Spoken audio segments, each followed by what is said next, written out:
പലപ്പോഴും പലർക്കും ചില കൃഷികളൊക്കെ ഉണ്ടല്ലോ വളരെ പരാജയമായിട്ട് തോന്നാറുണ്ട്.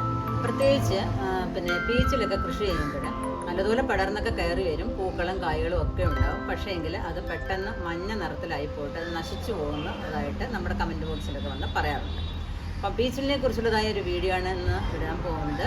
അപ്പം പീച്ചിലിന് അത്യാവശ്യം അറിഞ്ഞിരിക്കേണ്ട ടിപ്സും കാര്യങ്ങളും, ഇപ്പം ഉണ്ടാകുന്ന പൂക്കളും കായ്കളും ഒക്കെ നമുക്ക് അത് ബലവത്തായി കിട്ടാൻ വേണ്ടിയിട്ടുള്ള ടിപ്സുകളും കാര്യങ്ങളും ഒക്കെയാണ് പറഞ്ഞു തരുന്നത്. അപ്പം വീഡിയോ അവസാനം വരെ കാണാനായിട്ട് ശ്രമിക്കുക. അപ്പം നമുക്ക് വീഡിയോയിലോട്ട് പോകാം. അപ്പം നമ്മൾ പീച്ചിലിൻ്റെ കൃഷിയിലോട്ട് പോകുന്നതിന് മുമ്പായിട്ട് നിങ്ങൾ ആദ്യമായിട്ടാണ് മിനീസ് ലൈഫ് എന്ന ചാനൽ കാണുന്നുണ്ടെങ്കിൽ ഒന്ന് സബ്സ്ക്രൈബ് ചെയ്തിട്ട് കാണാനായിട്ട് ശ്രമിക്കുക. അപ്പം നിങ്ങൾക്ക് നല്ല നല്ല കൃഷി വീഡിയോസൊക്കെ നിങ്ങൾക്ക് കാണാനായിട്ട് സാധിക്കും. അപ്പം ഇപ്രാവശ്യം നമ്മുടെ വെബ്സൈറ്റിൽ ഇഷ്ടംപോലെ നല്ല അടിപൊളി വെറൈറ്റി വിത്തുകളാണ് വന്നിരിക്കുന്നത്. ഓരോന്നിൻ്റെയും ചീരയുടെ ആണെങ്കിലും പയറിൻ്റെ ആണെന്നുണ്ടെങ്കിലും മുളകാണെന്നുണ്ടെങ്കിലും എല്ലാം ഇഷ്ടം പോലെ വെറൈറ്റികളാണ് വന്നിരിക്കുന്നത്. ചീര തന്നെ ഒരു 10 വെറൈറ്റിയോളം വന്നിട്ടുണ്ട്, പയറും അതേപോലെ തന്നെയാണ്. അപ്പോൾ എല്ലാവർക്കും വെറൈറ്റി ആഗ്രഹിക്കുന്നവർക്കൊക്കെ വാങ്ങിച്ച് നടാൻ നല്ല സമയമാണ്, നല്ല കാലാവസ്ഥയാണ്. അപ്പോൾ ഒരു കീടശല്യം ഇല്ലാതെ നമുക്ക് എല്ലാ പച്ചക്കറികളും വളർത്തിയെടുക്കാവുന്ന ഒരു കാലാവസ്ഥയാണ് അപ്പോൾ ഉള്ളത്. നിങ്ങൾക്ക് വിത്തുകൾ ഗ്രോ ബാഗുകളൊക്കെ ലഭിക്കുന്നില്ല എന്നുണ്ടെങ്കിൽ നമ്മുടെ വെബ്സൈറ്റായ www.minisLifestyle.com എന്ന് വിസിറ്റ് ചെയ്യുന്നുണ്ടെങ്കിൽ നിങ്ങൾക്ക് നല്ല ഇനം വിത്തുകളും ഗ്രോ ബാഗും ഒക്കെ കരസ്ഥമാക്കാവുന്നതാണ്. അപ്പോൾ നമുക്ക് പീച്ചിലിൻ്റെ കൃഷി തുടങ്ങുമ്പോൾ നമ്മൾ പീച്ചിലിൻ്റെ വിത്ത് മുതൽ നമ്മൾ ചെയ്യുകയാണ്. ആദ്യം തന്നെ നമ്മൾ നല്ല വിത്തുകൾ വേണം നമ്മൾ സെലക്ട് ചെയ്യാനായിട്ട്. നല്ല വിത്തുകളുണ്ടെങ്കിൽ മാത്രമേ നല്ലതുപോലെ നമുക്ക് വിളവെടുക്കാനും അതുപോലെ നല്ല വളർച്ചയും ഉണ്ടാവുകയുള്ളൂ. അപ്പോൾ അതെങ്ങനെയാണ് നടുന്നതെന്ന് നമുക്ക് നോക്കാമേ. അപ്പോൾ ഞാൻ ഇവിടെ 2-3 ചീര നട്ടിരിക്കുന്ന ഗ്രോ ബാഗാണ് എടുത്തിരിക്കുന്നത്. അപ്പോൾ എന്തായാലും ചീര പറിച്ചെടുക്കാനായിട്ട് സമയം നിൽക്കുകയാണ്. അപ്പോൾ ഞാൻ ഇത് വേണമെന്നുണ്ടെങ്കിൽ നിങ്ങൾക്ക് ഇത് കട്ട് ചെയ്തിട്ട് പിന്നെ എന്താണ്ട് ഇതേപോലെ കട്ട് ചെയ്താൽ വീണ്ടും ഇതേപോലെ വളർന്നു വരും, കണ്ടോ. അപ്പോൾ ഞാനിത് കുറേ ചീര ഇവിടെ പാകി വെച്ചേക്കുന്നത് കൊണ്ട് ഞാൻ പിഴുതെടുക്കുകയാണ് ചെയ്യുന്നത്. ചിലപ്പോഴൊക്കെ കട്ട് ചെയ്യാറുണ്ട്. ദണ്ട് കട്ട് ചെയ്താൽ ഇതേപോലെ വീണ്ടും ദണ്ട് ചെറുതായിട്ട് ഇലകളൊക്കെ വന്നോളും. വേണമെന്നുണ്ടെങ്കിൽ കുറച്ച് മാത്രം ചീര കൃഷി ചെയ്യുന്നവർക്ക് ദണ്ട് ഇങ്ങനെ അങ്ങോട്ട് കട്ട് ചെയ്ത് നിർത്തിരുന്നാൽ പിന്നെയും അതിനകത്തുനിന്ന് വിളവെടുക്കാനായിട്ട് സാധിക്കും. അതെല്ലാം നമ്മൾ പാകിയത് തൈ ഇഷ്ടംപോലെ നിൽപ്പുണ്ടെന്നുണ്ടെങ്കിൽ നമ്മളിങ്ങനെ പിഴുതിഞ്ഞെടുക്കാം. ഇത് നമ്മുടെ സുന്ദരി ചീര എടുക്കാം, കണ്ടോ. നമ്മുടെ മയിൽപ്പീലി ചീര,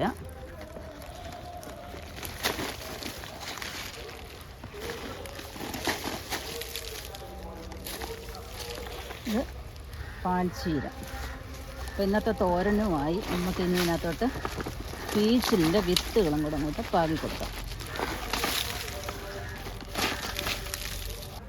അപ്പം നമ്മുടെ മുറ്റത്തു നിന്ന് തന്നെ അങ്ങോട്ട് ചീരയൊക്കെ കട്ട് ചെയ്ത് അങ്ങോട്ട് കറി വെക്കുമ്പോൾ ഉണ്ടല്ലോ പ്രത്യേക ഒരു ടേസ്റ്റ് തന്നെയാണ്.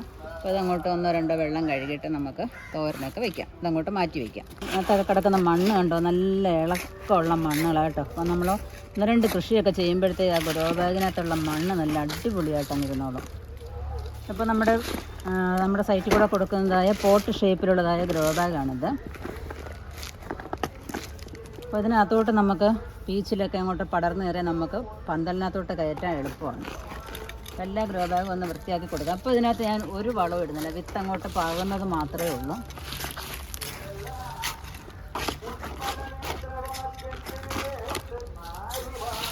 എല്ലാം ഒന്ന് ആദ്യം ഒന്ന് വൃത്തിയാക്കി വെക്കാം. മണ്ണൊക്കെ ഒന്നുകൂടെ ഒന്ന് ഇളക്കി. ഇത് നമ്മുടെ ഗ്രോ ബാഗൊക്കെ കണ്ട എത്ര ഇങ്ങനെ കണ്ടോ, എത്ര കൃഷി ചെയ്തിട്ടാണെങ്കിലും നമുക്ക് ഇങ്ങനെ തറ ഇട്ടാൽ പോലും അത് പൊട്ടത്തില്ല എന്നുള്ളതാണ്. നല്ല അടിപൊളി ഗ്രോ ബാഗാണ്.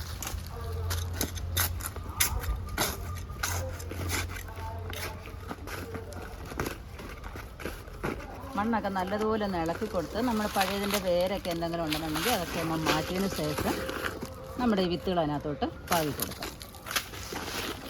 അപ്പം വിത്തുകളൊക്കെ പാകുന്നത് എല്ലാവർക്കും അറിയാം. ഇപ്പം അതിനെ നേരെ നിർത്തണമെന്നോ അങ്ങനെയൊന്നുമില്ല. എങ്ങനെയെങ്കിലും ഇതിനകത്തോട്ടങ്ങ് ഇട്ടിരുന്നാൽ മതി. ഒരുപാട് താഴ്ച വരുന്നേ ഉള്ളൂ. അതുകൊണ്ട് ഒന്ന് വിരലുകൊണ്ട് ഒന്ന് ആക്കിയതിന് ശേഷം അതിനകത്തോട്ട് ഇട്ട് കൊടുക്കാം. ഇത് വെള്ളത്തിൽ കുതിർക്കേണ്ട കാര്യമൊന്നുമില്ല കേട്ടോ. ഡയറക്റ്റ് നമുക്ക് മണ്ണിനകത്തോട്ടങ്ങ് ഇട്ട് കൊടുത്താൽ മതി. ഞാനിപ്പം 2 എണ്ണമാണ് ഈ ഗ്രോ ബാഗിനകത്ത് നടുന്നത്.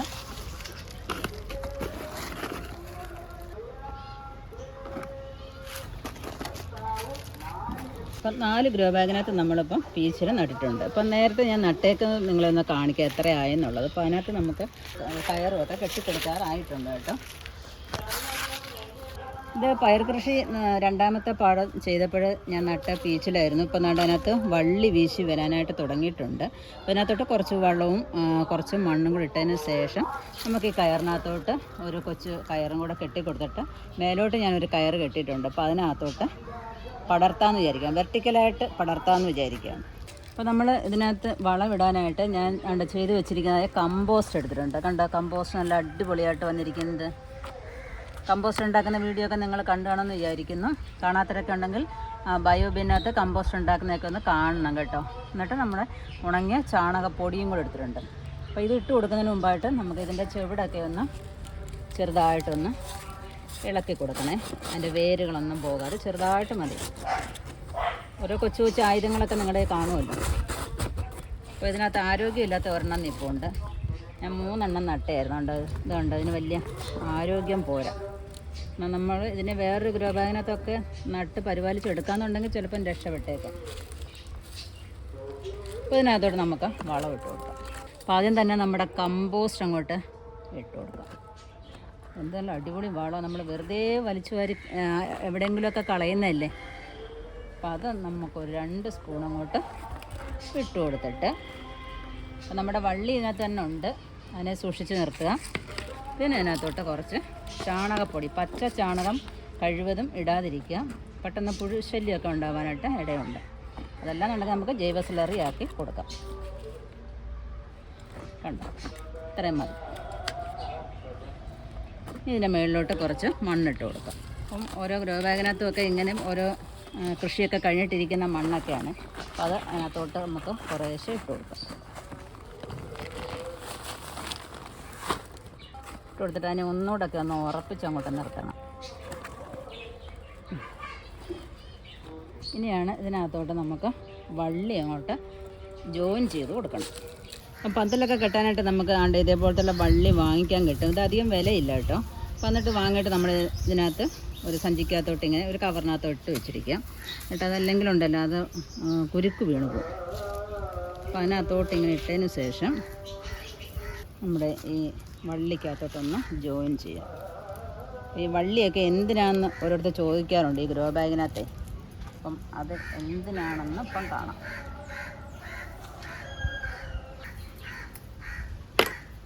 അപ്പം 2 കയർ താണ്ട് നമ്മൾ കുറുക്കെ കെട്ടിയിട്ടുണ്ട്.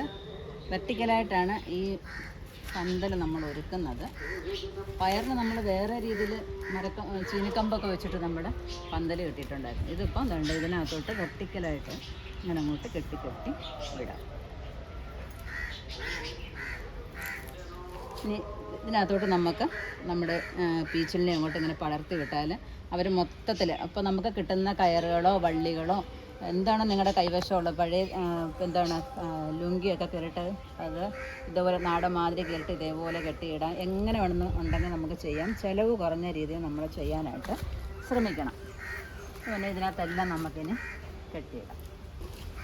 നമുക്ക് എവിടം വരെ വേണമെന്ന് ഇങ്ങനെ നോക്കുക, വെറുതെ വേസ്റ്റാക്കി കളയണ്ടല്ലോ. അപ്പോൾ ഇവിടം വരെ നിർത്തിക്കൊണ്ട് നമ്മൾ കട്ട് ചെയ്തിട്ട് ഈ ആദ്യത്തെ വള്ളി ഒന്ന് ചുറ്റി വെക്കണം. എല്ലാം ഇങ്ങനെ നോട്ടിട്ടേ പോകാവൂ. നോട്ടിട്ട് കെട്ടി പോകണം. ഇത് അങ്ങേയറ്റവും ഇങ്ങേയറ്റവും ഇവിടെ അതിൻ്റെ കമ്പി ഉണ്ടായതുകൊണ്ട് കമ്പിക്കകത്തോട്ടാണ് ഞാനിത് വലിച്ചു കെട്ടിയിരിക്കുന്നത്. 2 കമ്പി തൂണുണ്ട്.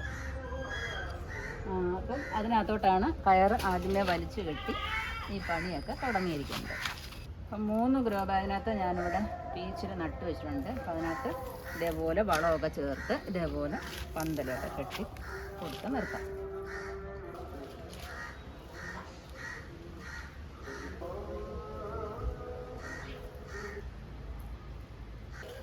ഇതേ രീതിയിൽ അങ്ങോട്ട് ഇനി ഇതേപോലെ കുറുക്കെ അങ്ങോട്ട് കെട്ടി കൊടുക്കാം. അപ്പം നല്ലതുപോലെ അങ്ങ് പടർന്ന് ഇതിനകത്ത് തന്നെ അങ്ങ് നിന്നോളും. ഇനി എന്താണ് വളം ചെയ്യേണ്ടതെന്ന് നോക്കിയാലോ. അപ്പോൾ നമ്മൾ ഈ കമ്പോസ്റ്റൊക്കെ ഉണ്ടാക്കുമ്പോൾ ആദ്യത്തെയൊക്കെ കുറച്ച് ദിവസം ഇതിനകത്ത് പുഴുക്കളൊക്കെ കാണും കേട്ടോ. അപ്പോൾ എന്തായാലും പുഴുക്കളുണ്ടെങ്കിൽ മാത്രമേ നമുക്കിത് കമ്പോസ്റ്റായിട്ട് മാറത്തുള്ളൂ. പിന്നെ നമ്മൾ ഇതെല്ലാം പൊടിഞ്ഞ് കഴിയുമ്പോഴത്തേക്കുണ്ടല്ലോ ആ പുഴുക്കളിനെ ഒന്നും കാണാൻ പോലും കാണത്തില്ല. ഒന്നും ഇതിനകത്തില്ല, ഒരു വാടയായിട്ട് ഒന്നുമില്ല. ഇപ്പം നമുക്ക് കൃഷിക്കൊക്കെ നല്ല അടിപൊളി വളമാക്കി എടുക്കാം. ഇത് ചാണകപ്പൊടിയാണ്. ചാണകപ്പൊടി നമ്മൾ വാങ്ങിക്കുന്നത് പച്ചച്ചാണകം വാങ്ങിച്ചിട്ട് നമ്മളൊന്ന് മൂടി ഇട്ടേക്കാന്നുണ്ടെങ്കിൽ ഇതേപോലെ പൊടിഞ്ഞ് അവിടെ അങ്ങ് കിടന്നോളും.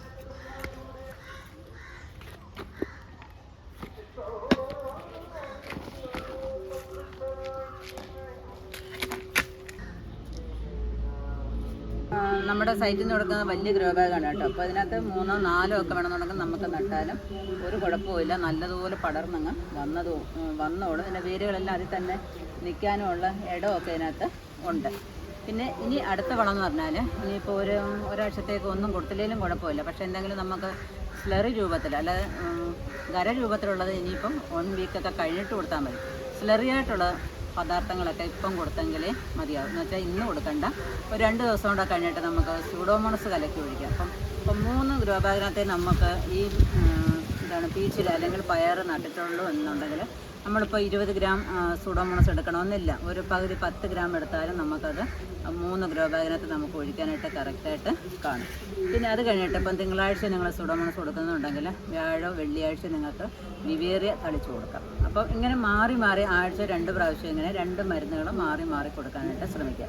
ഒന്നും നമുക്ക് ഒരു ചെടിക്കാണെന്നുണ്ടെങ്കിലും മനുഷ്യാണെന്നുണ്ടെങ്കിലും മരുന്നുകളും അതുപോലെ ആഹാരമൊക്കെ കൂടിപ്പോയാലും നമുക്ക് പ്രശ്നങ്ങളാണ് അല്ലേ. ഇപ്പം കുഞ്ഞുങ്ങളൊക്കെ കഴിക്കുമ്പം കഴിക്കുമെന്ന് പറഞ്ഞാൽ പിന്നെയും നമ്മൾ വാരിയിട്ട് അവരെ തീറ്റിക്കുമ്പോൾ എന്ത് ചെയ്യും, അവരത് കക്കി വെക്കാനായിട്ട് ഇടയുണ്ട്. അതുപോലെ ഒരുപാട് പിടിക്കും, ഒരുപാട് പീച്ചിങ് അല്ലെങ്കിൽ പയർ പിടിക്കുമെന്ന് ചെയ്തിട്ട് ഒരുപാട് വളങ്ങൾ അല്ലെങ്കിൽ ഒരുപാട് സ്ലറിയൊക്കെ നമ്മൾ ഒഴിച്ചു കൊടുത്താലും അതുകൊണ്ട് വലിയ പ്രയോജനമൊന്നും കിട്ടത്തില്ല. അപ്പോൾ ആവശ്യത്തിന് മാത്രം കൊടുക്കാനായിട്ട് ശ്രമിക്കാം.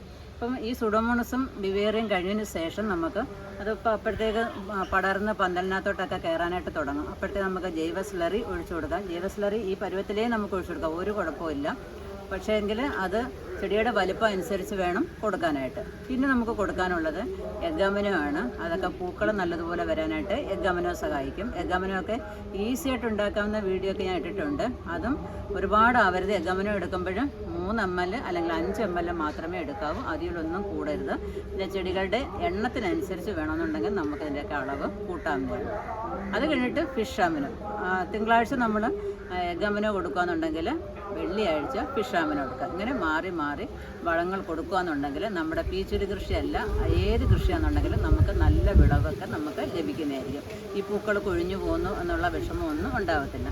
പിന്നെ അതിന് എഗ്ഗാമിനോ ഒക്കെ ഉണ്ടാക്കാൻ ബുദ്ധിമുട്ടാണെന്നുണ്ടെങ്കിൽ നിങ്ങൾക്ക് എക്കോ ഷോപ്പിലൊക്കെ വാങ്ങിക്കാൻ കിട്ടും എഗ്ഗാമിനോയും ഫിഷ് അമിനോ ഒക്കെ. അപ്പോൾ അത് വാങ്ങിച്ച് വെച്ചിരുന്നാൽ കുറേ കാലം യൂസ് ചെയ്യാനായിട്ട് സാധിക്കും.